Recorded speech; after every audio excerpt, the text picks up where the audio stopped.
Hello students, good morning to all of you. कल हमने fund flow statement के बारे में डिस्कस कर रहे थे। हमने बात की थी कि आपकी फ़ंड फ्लो स्टेटमेंट क्या होती है और उसको प्रिपेयर कैसे किया जाता है। हमने डिस्कस किया था कि जब भी एक ऑर्गेनाइजेशन फ़ंड फ्लो स्टेटमेंट को प्रिपेयर करती है तो उसे 3 चीज़ें बनानी पड़ती हैं। पहले हमने बात की schedule of working capital changes की, यानी आप क्या बनाओगे, एक समरी बनाओगे कि वर्किंग कैपिटल में कहाँ कहाँ चेंजेस आए हैं। उसके बाद आप नेट प्रॉफिट निकालोगे आपका ऑपरेटिंग एक्टिविटीज़ से। एंड फाइनली हमने फंड फ्लो स्टेटमेंट को प्रिपेयर किया था और बात की थी कि जो आपका शेड्यूल है वर्किंग कैपिटल का और जो आपकी फंड फ्लो स्टेटमेंट है उनका बैलेंस मैच करेगा। आज हम बात करेंगे कुछ एडजस्टमेंट के बारे में जो रिलेटेड है आपके फंड फ्लो स्टेटमेंट पे, यानी जब भी आप फंड फ्लो स्टेटमेंट से डील करोगे तो कुछ एडजस्टमेंट है जो आपके साथ आपको डील करनी पड़ेंगी। आज हम उनके बारे में ही बात करेंगे। सबसे पहले हम बात करते हैं प्रपोज डिविडेंड की। प्रपोज डिविडेंड यानी वो डिविडेंड जो प्रपोज तो किया जा चुका है, यानी सजेशन तो जिसका मिल चुका है बट अभी तक एजीएम में अप्रूव नहीं हुआ है। ये प्रपोज डिविडेंड आपको क्वेश्चन में 2 ईयर्स का मिल सकता है, यानी एक प्रीवियस या लास्ट ईयर का हो सकता है और दूसरा आपका हो सकता है करंट ईयर का। जो आपका करंट ईयर का प्रपोज डिविडेंड होगा, क्योंकि वो अभी तक एजीएम में अप्रूव नहीं हुआ है तो आप उसको कॉन्टिंजेंट लायबिलिटी मानोगे। उसका कोई भी ट्रीटमेंट फंड फ्लो स्टेटमेंट में नहीं होगा। आप जस्ट उसको एज अ नोट दिखाओगे कि आपके पास क्या है, एक कॉन्टिंजेंट लायबिलिटी है जो कि प्रपोज डिविडेंड से रिलेटेड है। फिर जो आपका प्रीवियस ईयर का है, देखो उसका चाहे मेंशन हो या ना हो, हम मान लेंगे कि एजीएम में अप्रूव हो चुका होगा और आपको क्या करना है, उसको अब पे करना है। तो एक बार तो आपने प्रपोज डिविडेंड के लिए पैसा आपके रिजर्व से निकाला होगा, तो क्या हो गए होंगे, आपके प्रॉफिट्स कम हो गए होंगे।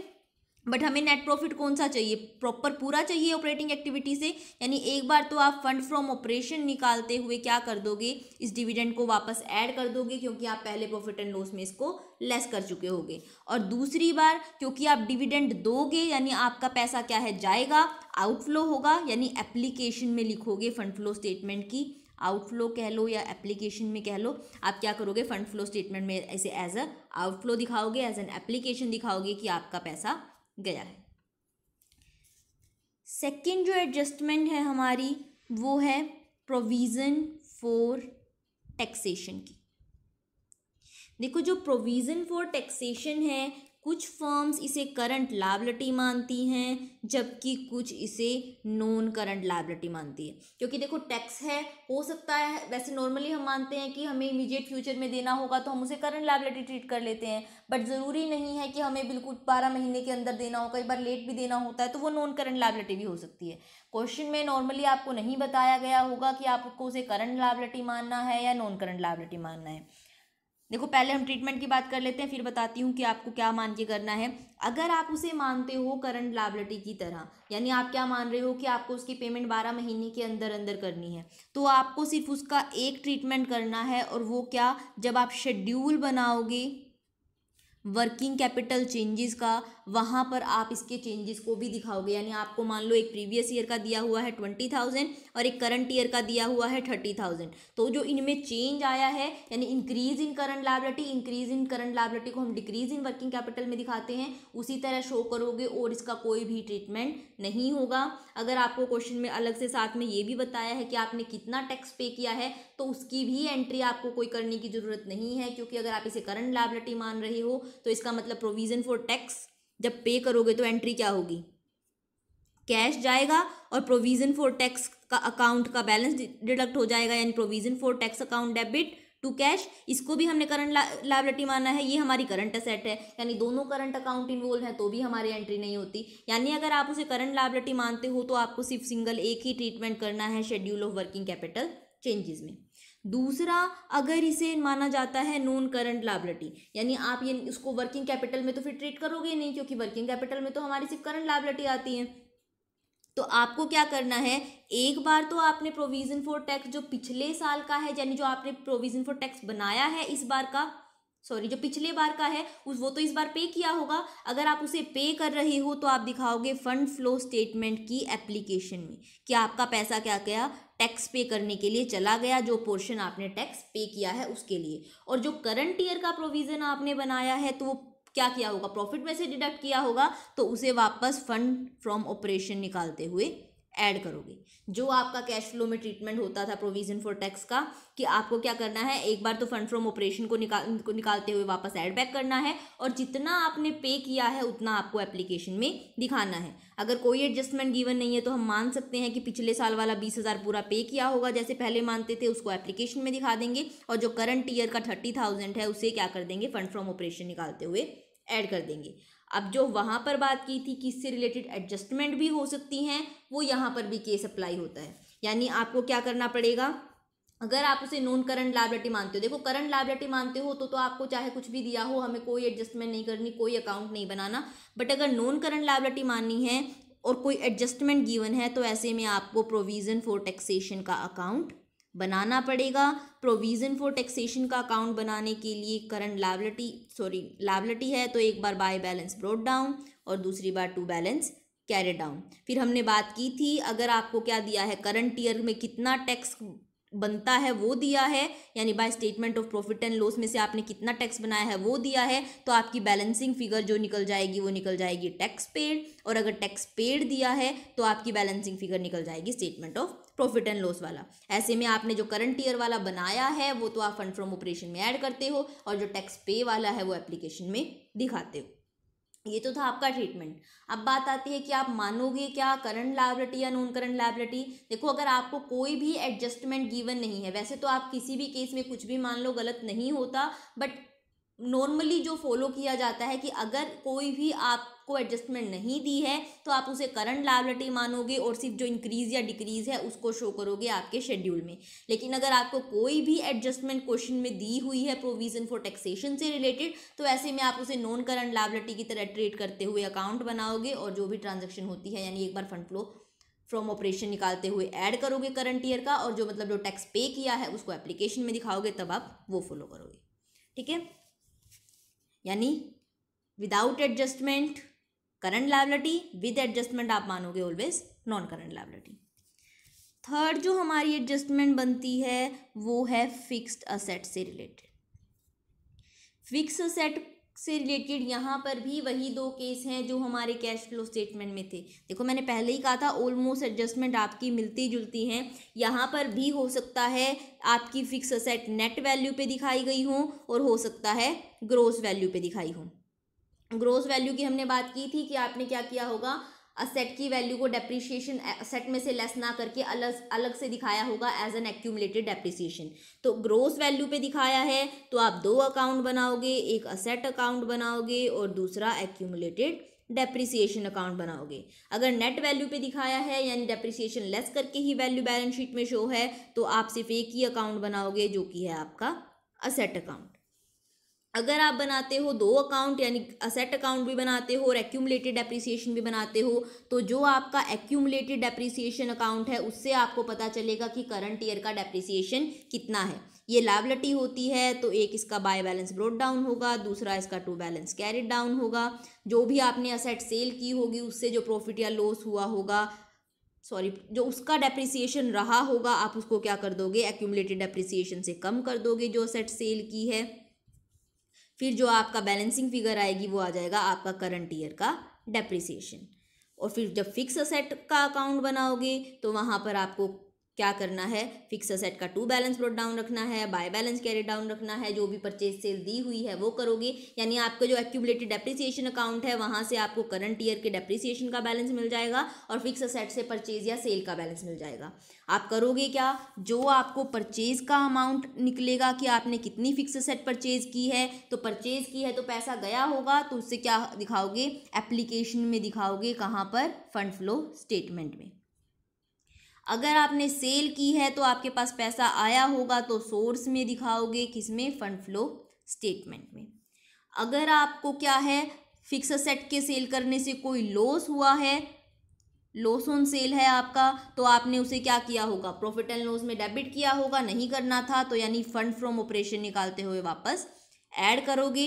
ऐसे ही प्रॉफिट अगर है आपका सेल पे तो उसको आपने क्रेडिट में इनकम की तरह दिखाया होगा, नहीं दिखाना चाहिए था, तो फंड फ्लो स्टेटमेंट में लेस करोगे। और जो करंट ईयर का डेप्रीसिएशन है उसको तो हमें करना क्या होता है, fund flow statement, fund from operation में ऑलवेज ऐड करना होता है कि नॉन कैश एक्सपेंसेस है तो लेस नहीं करना चाहिए था।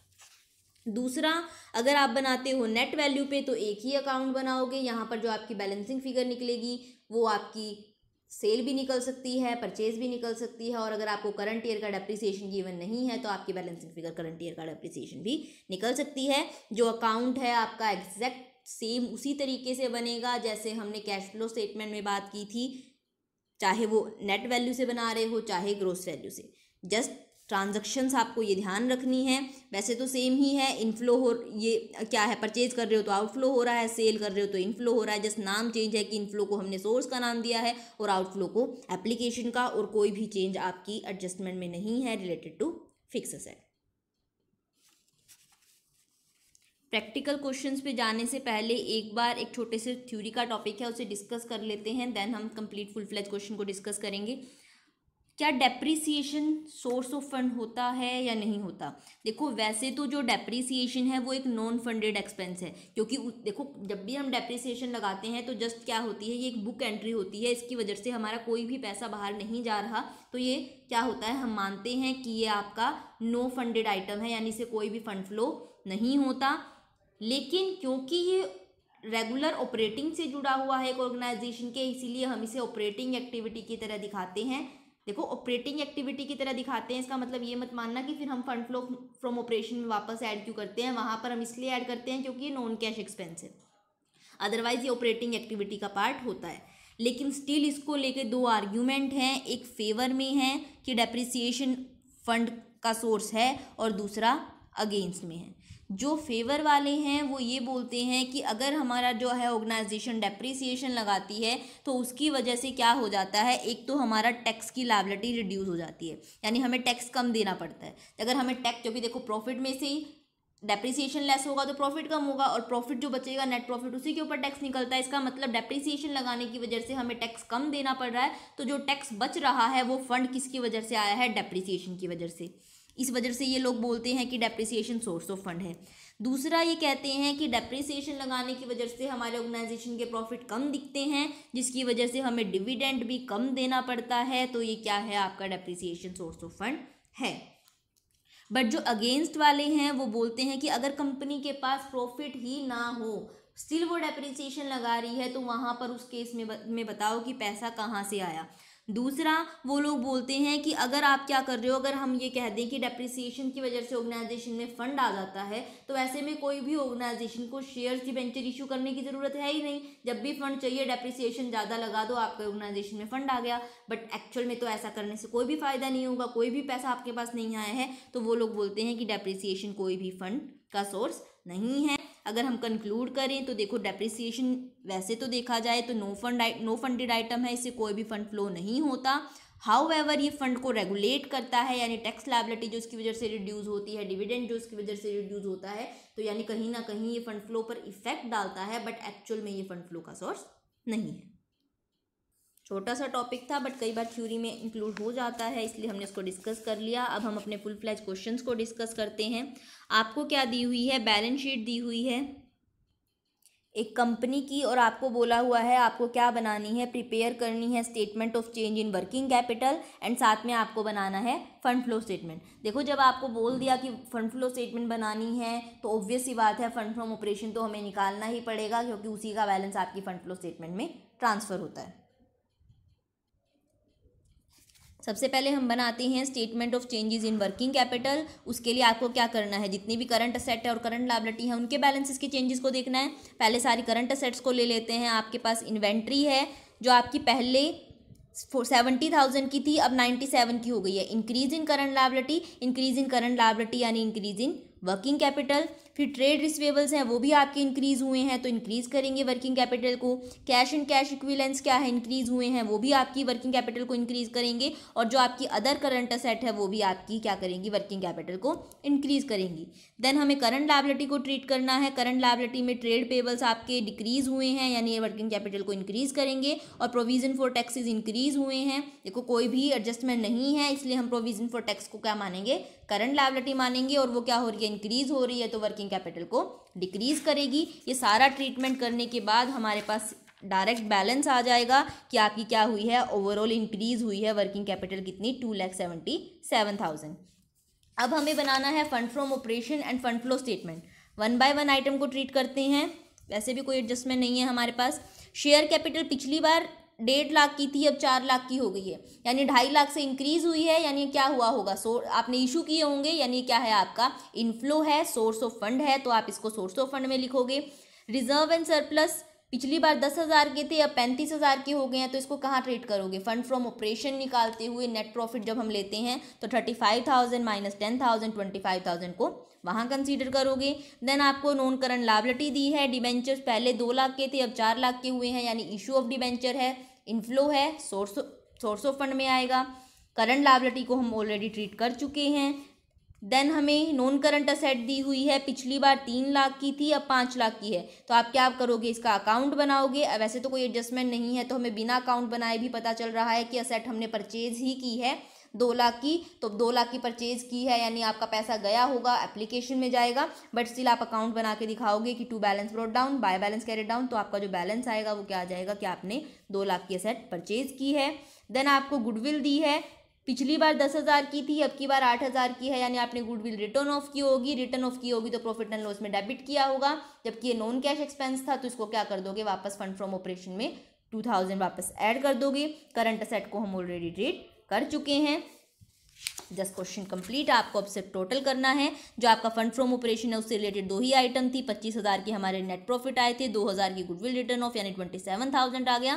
देन आपको फंड फ्लो स्टेटमेंट बनाई हमने, जिसमें हमारे पहले तो आपका फंड फ्लो फ्रॉम ऑपरेशन आया, उसी का बैलेंस ट्रांसफर होगा। देन हमने शेयर कैपिटल इशू की, डिबेंचर इशू किए, परचेज की फिक्स असेट और इंक्रीज इन वर्किंग कैपिटल, ये हमारा क्या आ गई, बैलेंसिंग फिगर आ गई। ये 2,77,000 उतना ही बैलेंस आया है जितना हमारा schedule of working capital changes बनाने से आया था। आई थिंक कंसेप्ट क्लियर हुई होगी। एक और क्वेश्चन देखते हैं, उससे और ज़्यादा क्लियर होगा। यहाँ पर आपको क्या करना है, मिस्टर राम की फंड फ्लो स्टेटमेंट बनानी है। आपको लायबिलिटीज़ दी हुई हैं पुराने फॉर्मेट में और कुछ असेट्स दी हुई हैं, कोई भी एडजस्टमेंट गिवन नहीं है, हमारे पास सिर्फ यही डाटा है। यहाँ पर आपको सबसे पहले हम क्या बनाते हैं, always schedule of changes in working capital, वही बनाएंगे।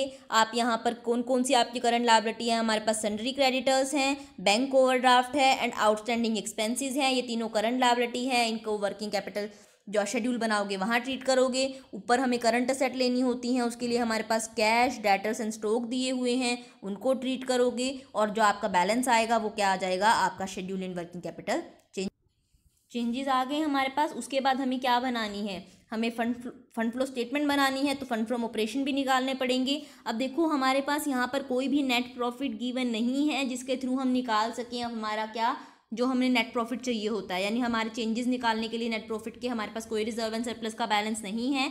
और क्योंकि ये क्या है, एक इंडिविजुअल है मिस्टर राम, तो ये क्या है, ऐसे में हम अगर कोई कैपिटल में ही चेंजेस हुए हैं तो हम उसी को मान लेते हैं कि वो क्या है, हमारा नेट प्रॉफिट है। ये हमने कैश फ्लो में भी बात की थी, तो हम क्या मानेंगे कि पिछले साल कैपिटल 4 लाख थी, इस बार 5 लाख है, तो 1 लाख क्या है, हमारे नेट प्रॉफिट है, तो 1 लाख की हमारे नेट प्रॉफिट हो गई। देन आपको लॉन्ग टर्म बोरोइंग दी है, पिछले साल 70,000 की थी, इस बार 50,000 की है, यानी 20,000 आपने क्या की होगी, सॉरी पिछली बार 50,000 की थी, इस बार 70,000 की है, यानी 20,000 आपने इशू किए होंगे, तो आपके क्या आ जाएगी, इशू ऑफ डिबेंचर में आ जाएगी, यानी सोर्स में आ जाएगी। Sundry creditors, bank overdraft, outstanding expenses का ट्रीटमेंट हम कर चुके हैं। देन प्लांट एंड मशीनरी दी है, कोई एडजस्टमेंट तो है नहीं, तो हम क्या करेंगे, अकाउंट बनाएंगे। वैसे तो देखो दिख रहा है कि परचेज की होगी तो एप्लीकेशन किया होगा 1 लाख का, यानी आउटफ्लो हुआ होगा 1 लाख। देन फर्नीचर में कोई भी बैलेंस चेंजेस नहीं हुए हैं, तो इसका कोई भी ट्रीटमेंट नहीं होगा। कैश, डेटर और स्टॉक को हम ऑलरेडी ट्रीट कर चुके हैं। तो आपका fund from operation direct 1 lakh आ गया, यानी सिर्फ और कुछ एंट्री नहीं थी, सिर्फ 1 लाख का नेट प्रॉफिट था। फंड फ्रॉम ऑपरेशन का जो बैलेंस था ट्रांसफ़र किया, जो 20,000 डिबेंचर्स को इशू करने से आए थे वो आए, और 1 लाख आपके गए थे परचेज, यानी सिर्फ 2 या 3 ट्रांजेक्शन्स आपको करनी थी। एंड जो आपका बैलेंस आया है वो 20,000 वही आया है जो आपका schedule of working capital changes बनाने से आया था। 9th क्वेश्चन सेम है, वो आप लोग खुद करोगे, मैं 10th क्वेश्चन करवा रही हूँ। आपको यहाँ पर शेड्यूल बनाना है चेंजेस इन वर्किंग कैपिटल का, और साथ में क्या बनाना है, फंड फ्रॉम ऑपरेशन बनाना है। आपको बैलेंस शीट दी हुई है जहाँ पर इक्विटी एंड लायबिलिटीज़ दी हुई हैं और कुछ असेट्स दी हुई हैं। इसके बाद हमें कुछ एडिशनल इन्फॉर्मेशन दी हुई है, और हमारा रूल है सबसे पहले हम एडिशनल इन्फॉर्मेशन पढ़ते हैं, उसके बाद ऑलवेज क्वेश्चन को स्टार्ट करते हैं। तो सबसे पहले वही रीड करते हैं। आपको फर्स्ट इन्फॉर्मेशन दी है कि आपने डिविडेंड को पे किया है कैश में, यानी हमारे पास एक डिविडेंड से रिलेटेड एडजस्टमेंट है। मशीनरी से रिलेटेड कुछ बताया हुआ है। देन डिबेंचर्स के रिडम्पशन के बारे में है कुछ, हमने टैक्स लायबिलिटी और कॉन्टिजेंट रिजर्व के बारे में बताया हुआ है, और इन्वेस्टमेंट की सोल्ड वैल्यू बताई हुई है। हम सिर्फ ये ध्यान रखते हैं कि कौन किस किस चीज़ से आइटम से है रिलेटेड हमारी एडजस्टमेंट। बाकी डिटेल में हम उसको तब बात करेंगे जब पर्टिकुलर आइटम आएगी। पहले तो शेड्यूल ही बनाना है। शेड्यूल बनाने के लिए हमारे पास करंट लायबिलिटी है क्रेडिटर्स एंड आउटस्टैंडिंग एक्सपेंसेस, और हमारे पास करंट असेट हैं short term investment, stock, debtor, cash and cash equivalents and prepaid expenses. इन पांचों को लोगे और क्या बनाओगे, हमारी schedule and working capital changes बनेगी। उसमें तो कुछ नहीं करना, बिल्कुल सिंपल है। हम डायरेक्ट मूव करते हैं fund from operation end fund flow statement के ऊपर। यहाँ पर आपको सबसे पहले चाहिए होता है फंड फ्रॉम ऑपरेशन निकालने के लिए आपका net profit. Reserve and surplus में आपको दिया हुआ है, नोट है, पहले नोट को ही देख लेते हैं। आपको दिया हुआ है रिजर्व एंड सरप्लस में कुछ statement of profit and loss में दिया हुआ है, और कुछ रिजर्व फॉर कॉन्टिजेंसी में दिया हुआ है। हमें क्या लेना है, statement of profit and loss का बैलेंस लेना है पहले। तो पिछली बार 16,000 था, इस बार 23,000 का है, यानी 7,000 का क्या किया होगा, नेट प्रॉफिट हमने इस साल कमाया होगा, इस साल का है, तो उसे क्या करोगे, डायरेक्ट ले जाओगे।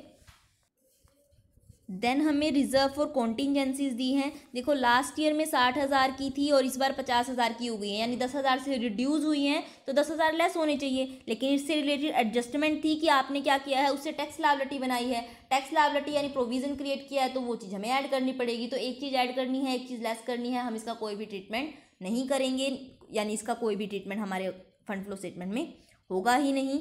देन उसके बाद हम एक एक आइटम पे लीड करते हैं। सबसे पहले आपको दी हुई है शेयर कैपिटल। लास्ट टाइम भी 1,80,000 की थी और इस बार भी 1,80,000 की है, यानी कोई भी ट्रीटमेंट नहीं करना। रिजर्व एंड सरप्लस की बात हम कर चुके हैं। देन डिबेंचर्स हैं, लास्ट ईयर 90,000 के थे, इस बार 70,000 के हैं। एडजस्टमेंट थी इससे रिलेटेड कि जो आपने 20,000 के डिबेंचर रिडीम किए हैं वो आपने ओपन मार्केट से परचेज करके रिडीम किए हैं, और आपने क्या किया है, 96 रुपीज़ पे किए हैं हर डिबेंचर के लिए, जबकि एक्चुअल वैल्यू उनकी 100 थी। यानी देखो अगर आपने क्या किया है, 96 रुपये दिए हैं हर डिबेंचर के ऊपर, यानी 4 रुपये जो आपने बचाए हैं वो तो आपका आउटफ्लो नहीं हुआ होगा, यानी जो आपके 96 इंटू 2 यानी आपके 19,200 रुपीज़ आपने पे किए होंगे एक्चुअल डिबेंचर को रिडीम करने के लिए। तो जो आपका 19,200 है वो तो क्या है, आपका फंड आउटफ्लो हुआ है, यानी एप्लीकेशन है, तो आप डिबेंचर रिडीम में दिखाओगे 19,200 आपके चले गए। जो बाकी का 800 बच गया वो क्या है, आपका प्रॉफिट है रिडम्पशन पे। प्रॉफिट है रिडम्पशन पे तो आपने कहाँ दिखाया होगा उसे, आपके प्रॉफिट एंड लॉस के क्रेडिट में, जबकि नहीं दिखाना चाहिए था। तो इसे क्या करोगे, नेट प्रॉफिट जब निकालोगे फंड फ्रॉम ऑपरेशन तो उसको वापस लेस कर दोगे। उसके बाद क्रेडिटर्स को ट्रीट कर चुके हैं हम, आउटस्टैंडिंग एक्सपेंसेस को कर चुके हैं। देन फिक्स असेट दी हुई है हमारी, इससे रिलेटेड नोट्स टू अकाउंट भी है और एडजस्टमेंट भी है। इसमें आपको बिल्डिंग दी है, मशीनरी दी है और कुछ डेप्रिसिएशन फंड दिया है। नीचे जो आपको एडजस्टमेंट दी हुई थी वो थी कि आपने नई मशीनरी परचेज की है 20,000 की, ओल्ड मशीनरी जो 12,000 की थी उसे 4,000 में बेच दिया है, और उसके ऊपर 6,000 का एक्यूमुलेटेड डेप्रिसिएशन भी था। पहले मशीन अकाउंट ही बना लेते हैं। मशीन अकाउंट जब आप बनाओगे तो आपको क्या करना है, टू बैलेंस ब्रॉट डाउन। आपको देखो एक्यूमुलेटेड डेप्रिसिएशन अलग से दिया हुआ है, तो आपको 2 अकाउंट बनाने पड़ेंगे, एक एक्यूमुलेटेड डेप्रिसिएशन का और दूसरा मशीनरी का। एक्यूमुलेटेड डेप्रिसिएशन का अकाउंट पहले बना लेते हैं। एक्यूमुलेटेड का आपका प्रीवियस ईयर का यानी टू बैलेंस जो ब्रॉट डाउन है, sorry by balance brought down है, वो 40,000 दिया हुआ है, और टू बैलेंस कैरी डाउन 44,000 दिया हुआ है।